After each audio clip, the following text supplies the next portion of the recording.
Assalamualaikum warahmatullahi wabarakatuh. Perkenalkan, nama saya Nanda Agustina dengan nomor induk mahasiswa 122110016, kelas PPKN Apagi, mata kuliah Hubungan Internasional, dosen pengampu Bapak Dr.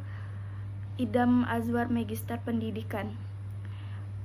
Soal UTS yang pertama yaitu 1.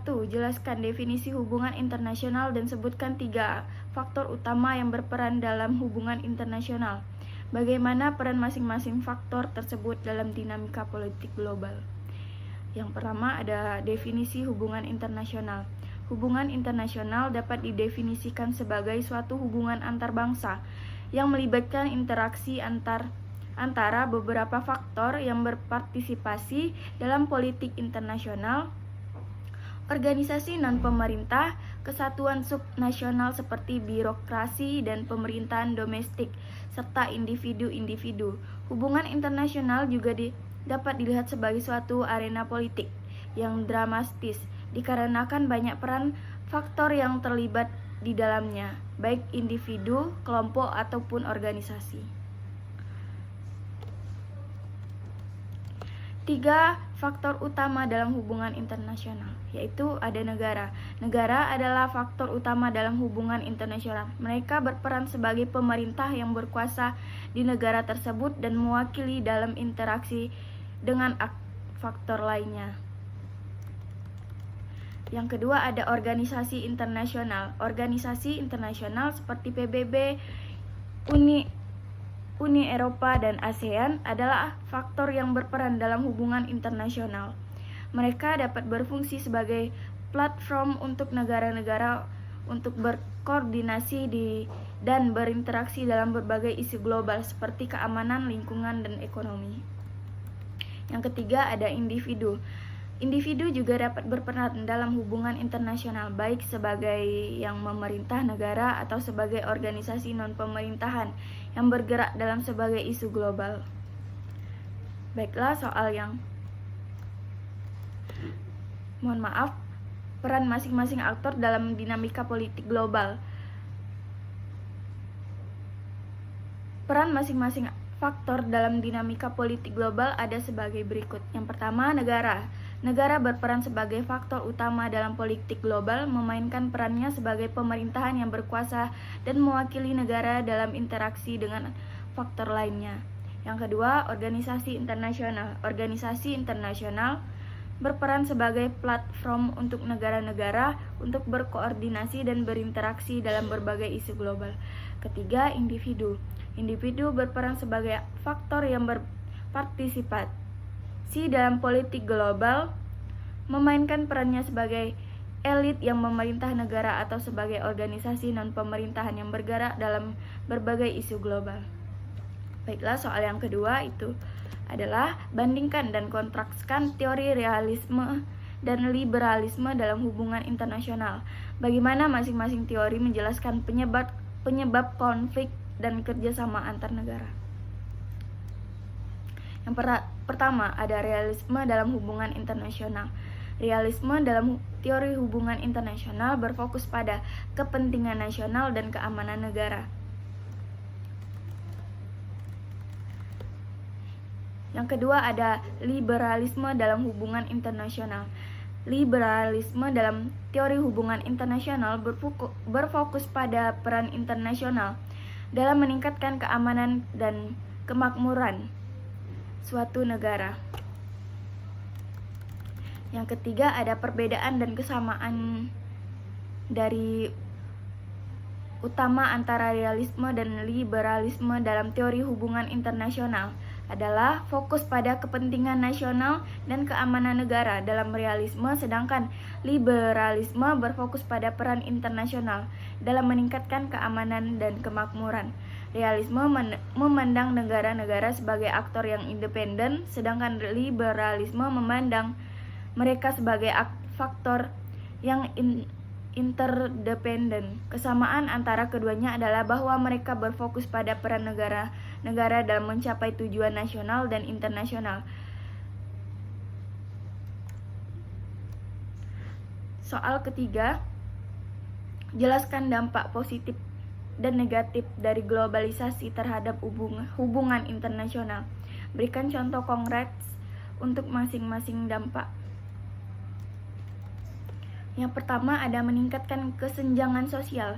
Globalisasi dapat meningkatkan kesenjangan sosial antar negara-negara yang lebih maju dan yang kurang maju, serta antar individu yang memiliki akses yang berbeda terhadap sumber daya dan teknologi.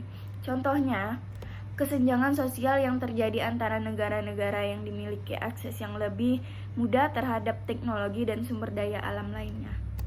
Yang kedua, meningkatkan polusi dan kerusakan lingkungan. Globalisasi dapat meningkatkan polusi dan kerusakan lingkungan, terutama karena peningkatan aktivitas industri dan transportasi yang memerlukan bahan bakar fosil. Contohnya, polusi udara yang meningkat di kota-kota besar akibat peningkatan penggunaan kendaraan bermotor.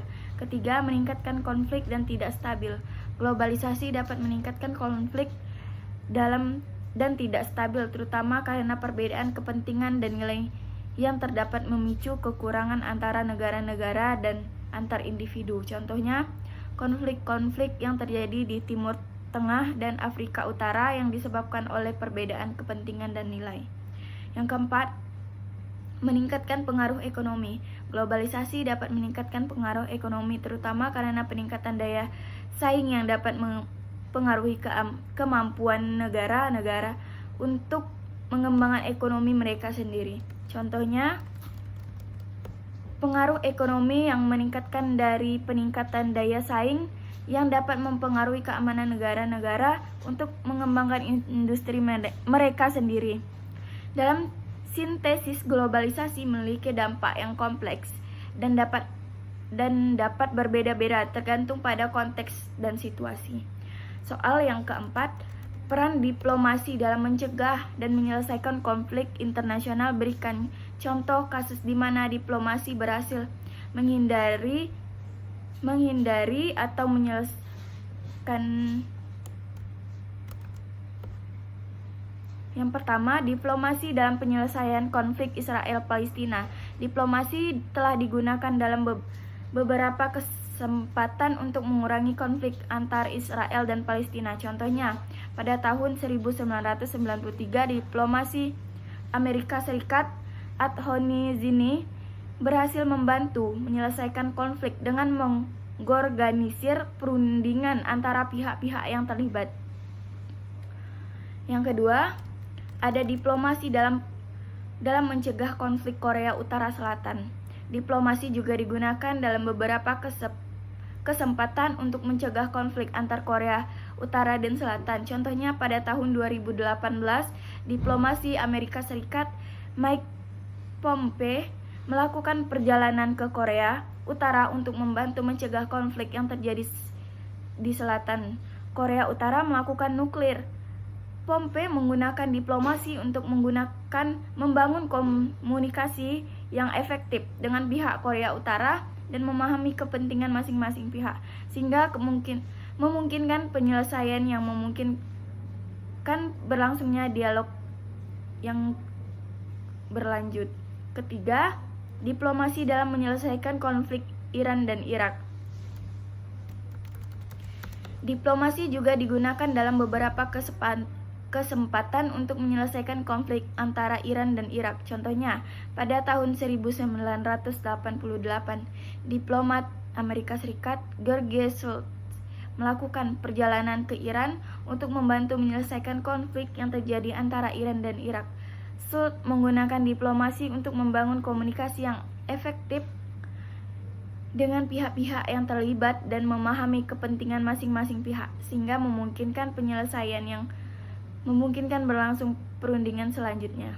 Dalam contoh di atas, diplomasi digunakan untuk menghindari penyelesaian konflik internasional dengan cara membangun komunikasi yang efektif, memahami kepentingan masing-masing pihak, dan memungkinkan penyelesaian yang memungkinkan berlangsungnya dialog lanjutan. Dengan demikian, diplomasi menjadi penting dalam mencegah dan menyelesaikan konflik internasional. Soal yang kelima, analisis peran organisasi internasional dalam menangani perubahan iklim global. Sebutkan 3 organisasi yang terlibat dan bagaimana kontribusi mereka dalam mengatasi masalah ini. Yang pertama ada PBB, Perserikatan Bangsa-Bangsa. PBB telah berperan sebagai koordinator utama dalam upaya internasional untuk mengatasi perubahan iklim. PBB telah mengadakan beberapa konferensi internasional seperti Konferensi Iklim PBB, United Nations Framework Convention on Climate Change, untuk membahas dan menetapkan strategi global dalam menghadapi perubahan iklim. PBB juga telah mendirikan beberapa program dan organisasi seperti Program Lingkungan PBB atau biasa disebut dengan United Nations Environment Program yang berfokus pada pengawasan dan pengolahan lingkungan termasuk perubahan iklim. Yang kedua ada UNEP, United Nations Environment Program. UNEP adalah organisasi internasional yang berfokus pada pengawasan dan pengelolaan lingkungan, termasuk perubahan iklim, serta dalam mengembangkan strategi dan program untuk mengatasi perubahan iklim.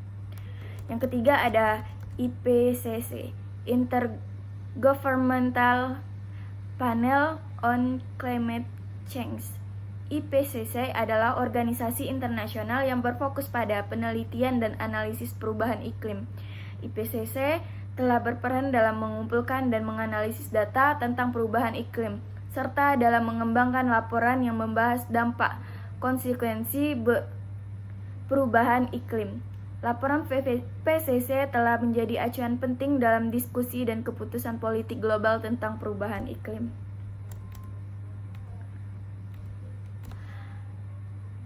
Dalam analisis peran organisasi internasional dalam menangani perubahan iklim global, dapat dilihat bahwa PBB, UNEP, dan IPCC telah berperan penting dalam mengumpulkan data, mengembangkan strategi, dan meningkatkan kesadaran global tentang perubahan iklim. Baiklah, mungkin itu saja yang dapat saya sampaikan. Terima kasih.